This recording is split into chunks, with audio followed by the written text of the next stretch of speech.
Hello students, good morning. Online class में आपका स्वागत है।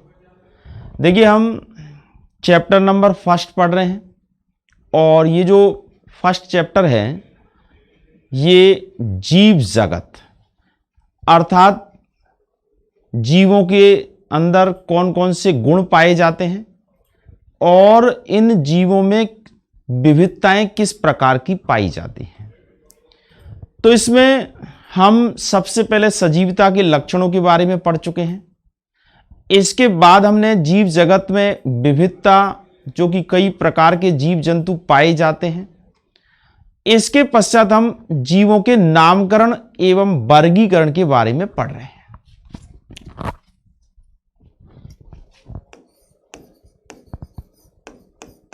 चैप्टर फर्स्ट है ये जीव जगत, जिसको हम एक प्रकार से लिविंग वर्ल्ड कह सकते हैं, जीवित जीवों का समूह। अब देखिए, इसमें जीवों का नामकरण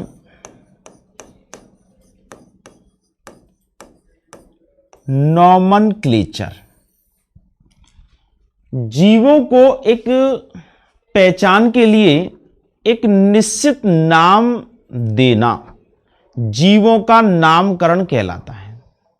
और इस नामकरण की पद्धति जो है, जो कि सर्वमान्य पद्धति है, वो है द्विनाम पद्धति।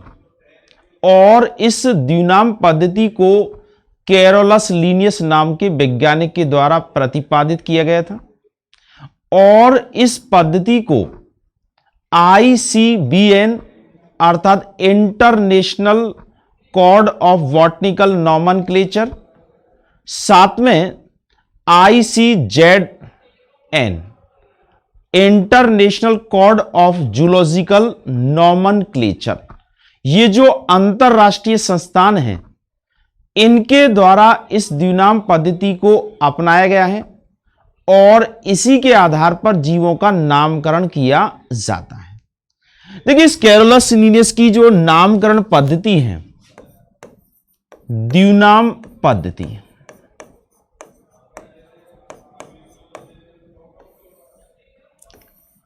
इस द्विनाम पद्धति के बारे में हमने आपको पहले वाले लेक्चर में बताया कि इसके अनुसार प्रत्येक जीव का जो नाम है, इसमें पहला अक्षर तो होता है वंश का नाम, वंश का नाम, और दूसरा जो अक्षर होता है वो जाति का नाम होता है।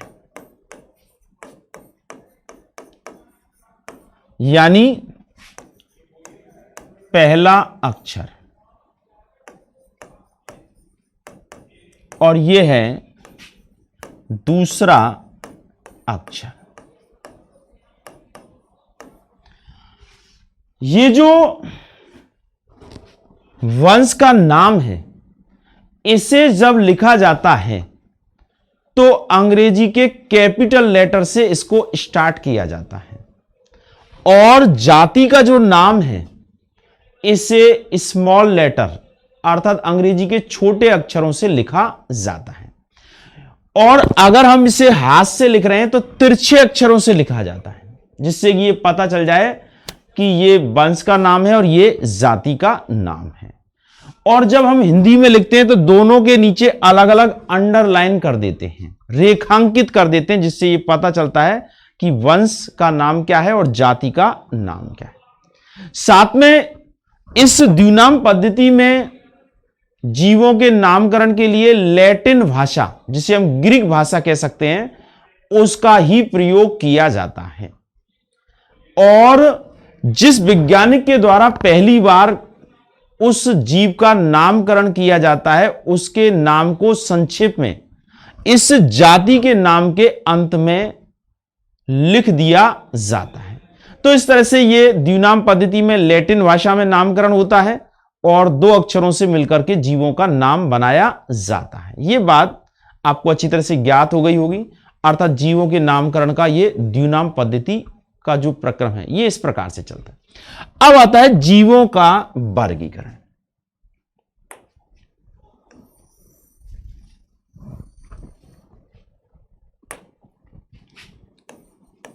जीवों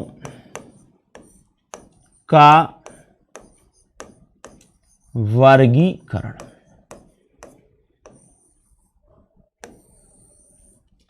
वर्गीकरण का मतलब होता है कैल्सिफिकेशन, क्लासिफिकेशन, अर्थात क्लासिफिकेशन मतलब उनको अलग अलग क्लासों में डिवाइड करना। देखिए, जीवों की जातियों की संख्या बहुत ज्यादा है, तो उनको एक अलग से समूहों के रूप में बांटना जीवों का वर्गीकरण कहलाता है।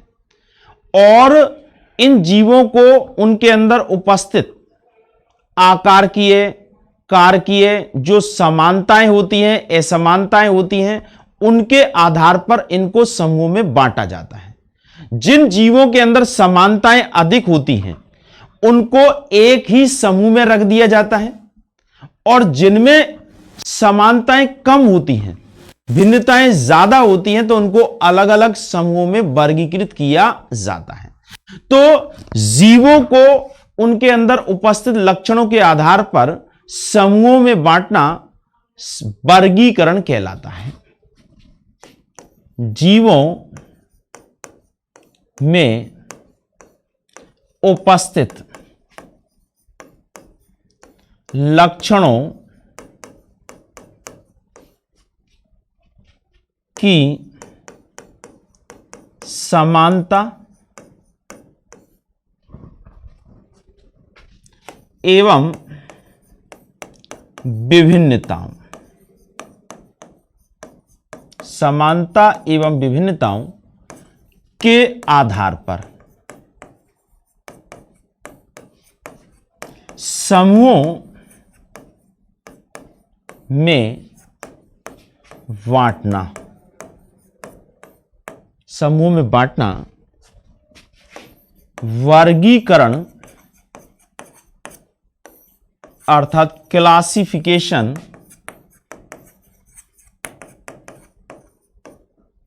कहलाता है।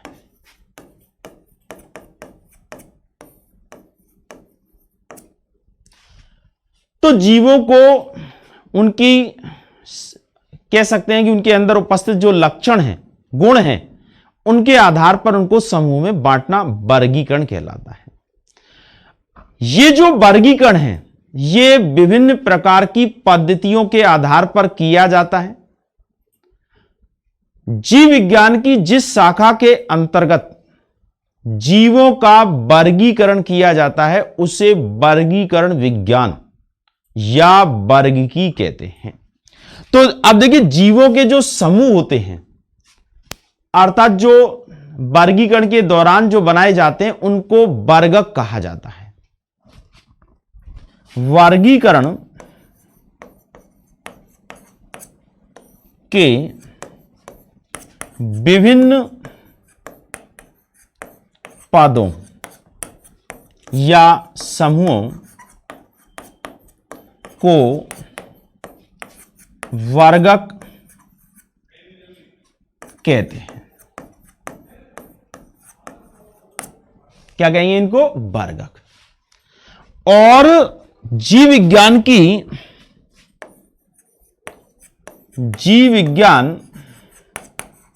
की जिस शाखा में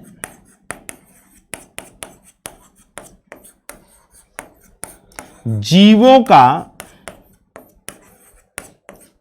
वर्गीकरण एवं नामकरण किया जाता है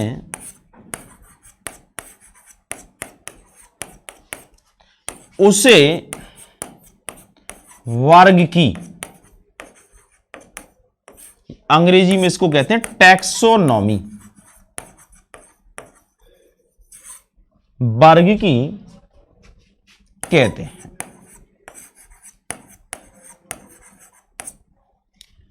अर्थात ये जो टैक्सोनॉमी है, वर्गीकी है, इसमें क्या किया जाएगा? जीवों का वर्गीकरण करते हैं और जीवों का नामकरण। तो पहले वर्गीकरण होता है, उसके बाद उसका क्या होता है? नामकरण। क्योंकि जब वर्गीकरण करते हैं तब उसके से ही उसके वंश और जातियों का नाम रखा जाता है। अब आता है, देखिए ये जो नामकरण है, इस वर्गीकरण में जिन पदों का प्रयोग करते हैं इनको वर्गक या टैक्सोन कहते हैं। आप इसे नोट कर लीजिएगा।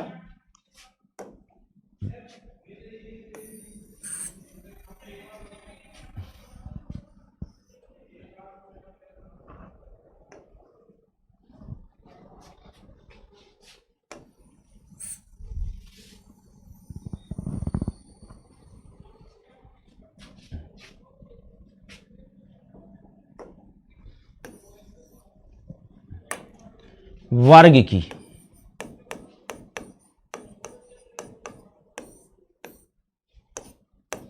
टैक्सोनॉमी। अब देखिए ये जो वर्गीकी है इसमें जीवों का वर्गीकरण किया जाता है और वर्गीकरण में विभिन्न प्रकार के पद होते हैं। वर्गीकरण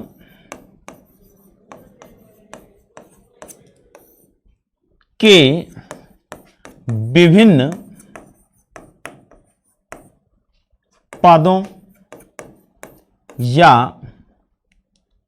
एक प्रकार से कह सकते हैं समूहों को, वर्गीकरण के विभिन्न पदों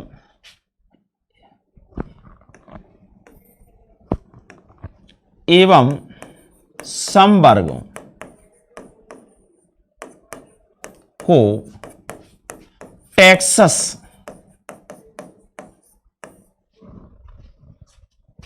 कहते हैं। ये जो टैक्सस है, टैक्सोन भी कह सकते हैं इनको, इन्हीं के आधार पर टैक्सोनॉमी बनी है। अब ये वर्गीकरण के जो पद हैं ये छोटे पद से लेकर के और बड़े पद तक, यानी कह सकते हैं छोटे समूह से लेकर के और बड़े समूह तक इनको क्रमबद्ध तरीके से बांटा जाता है। तो अब हम बात कर रहे हैं वर्गीकरण के समवर्ग।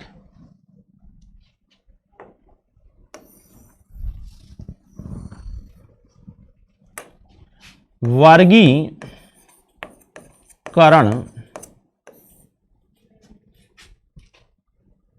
के समवर्ग। अब देखिए ये वर्गीकरण के जो पद हैं ये विभिन्न प्रकार के होते हैं।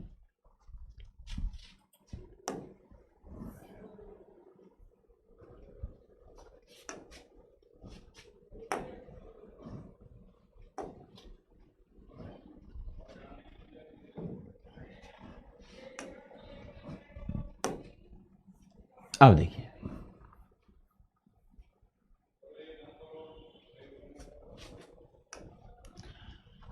वर्गीकरण का सबसे छोटा यानी सबसे ऐसा पद जो कि एक जैसे लक्षण रखने वाले जीवों का समूह होता है वो है जाति, अर्थात जाति। वर्गीकरण का सबसे कह सकते हैं कि ऐसा पद जिसमें एक जैसे लक्षण रखने वाले जीवों को रखा जाता है। जाति, जब कई जातियां आपस में एक जैसे समानताएं रखती हैं तो उन जातियों के समूह को वंश कहा जाता है। वंश, और वंश जब कई वंश आपस में मिल जाते हैं तो इससे बन जाता है कुल, और कुल जो है कई कुल मिलकर के गण का निर्माण करते हैं, और गण से मिलकर के बनता है वर्ग, और वर्ग से मिलता है संघ, और संघ से जगत।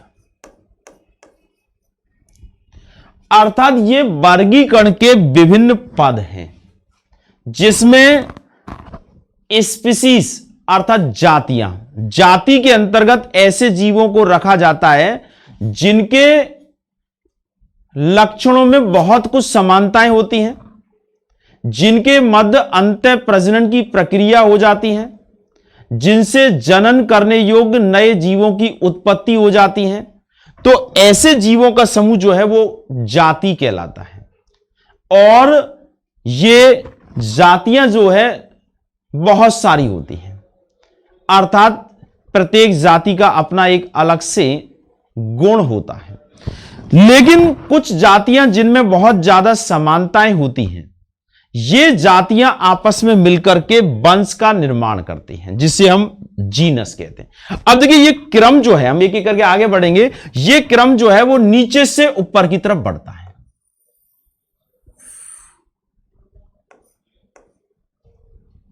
अर्थात पहले जातियां, फिर उसके बाद वंश बनाते हैं, फिर कुल, और अंत में जाकर के जगत का निर्माण हो जाता है।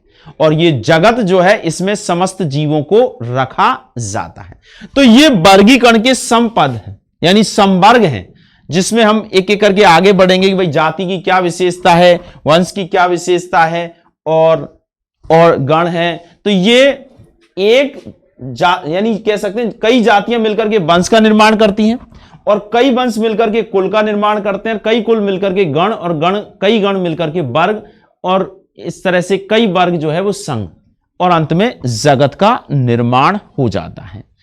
तो ये वर्गीकरण विज्ञान या वर्गीकी जो है, इन पदों के द्वारा कह सकते हैं जीवों का वर्गीकरण किया जाता है, और इस प्रकार से इनका क्रम में लिखना यह कहलाती है वर्गीकरण पद्धति।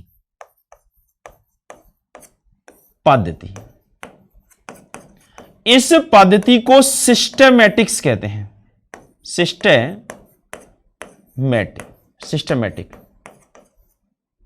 सिस्टेमैटिक।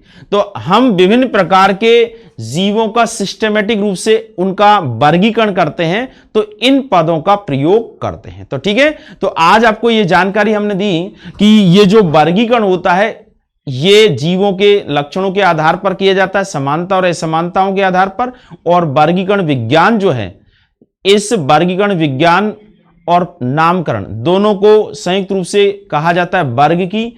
और ये वर्ग की जो है टैक्सोनॉमी, इसमें टैक्सॉन होते हैं, टैक्सेस होते हैं, और ये सब वर्गीकरण के संपद होते हैं। तो ये विभिन्न पद जो हैं मिलकर के जीवों का वर्गीकरण करते हैं। ठीक है, कल से हम इनके आगे एक एक करके क्रमबद्ध रूप से आगे बताएंगे। आज के लिए इतना ही। ओके।